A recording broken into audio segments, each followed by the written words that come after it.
The amendments from the Constitution were created to protect each American's right to life, liberty, and the pursuit of happiness. When you're in prison, you lose these rights. However, you do have some rights, such as you cannot be subject to cruel and unusual punishment. This includes torture, deliberate degrading punishment, punishment that is too severe for the crime, and in some states, death. But in the case of solitary confinement, for the most part, it is not. Confining someone to a dark, dirty cell alone for, in some cases, an unlimited amount of time is not considered cruel and unusual. The first attempt at solitary confinement in the United States was in 1829. The prison was called Eastern State Penitentiary. The belief behind isolation was that being confined for a long enough time could free your good soul. Eastern State truly believed that they were trying to rehabilitate their prisoners. Charles Dickens visited Eastern State Penitentiary. He was shocked at the conditions that the prisoners were in. Dickens wrote, "Why does he stare at his hands and pick flesh open?" And Charles Dickens wasn't alone. Many others believed that this was cruel. In 1913, Eastern State shut down their practice of solitary confinement, but it was too late. Over 300 other prisons had picked up the practice of prisoner isolation.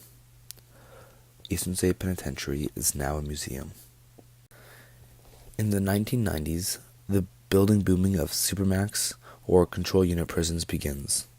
Oregon, Indiana, Mississippi, Virginia, Ohio, Wisconsin, and other states all build free-standing isolation units. In 2005, an associate professor at Florida State University conducts nationwide study and finds that 40 states now operate supermax facilities, which collectively holds 25,000 prisoners.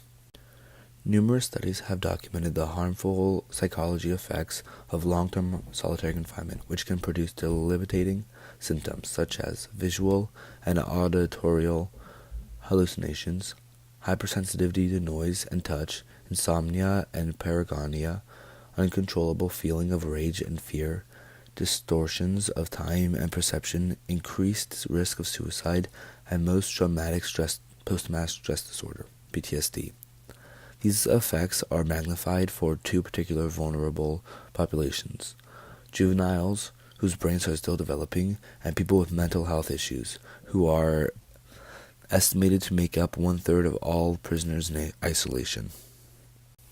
More than 75% of inmates in prison and jails who had been written up for assaulting other inmates or facility staff have been spent time in restricted housing in the past 12 months. 29% of prison inmates and 22% of jail inmates with current symptoms of serious psychological distress had spent time in restrictive housing in the past 12 months. Prison isolation fits the definition of torture, as stated in several international human rights treaties, making it a violation of human rights laws. Though there are many good steps forward, solitary confinement is mostly abused. On April 24, 2016, inmate Terrell Thomas died in Milwaukee jail after being deprived of water for 7 days.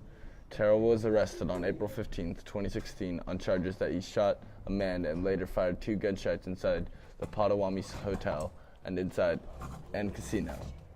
He was later placed in a county jail with no mattress, blanket, or pillow, where he was served Nutriloaf but no drinks.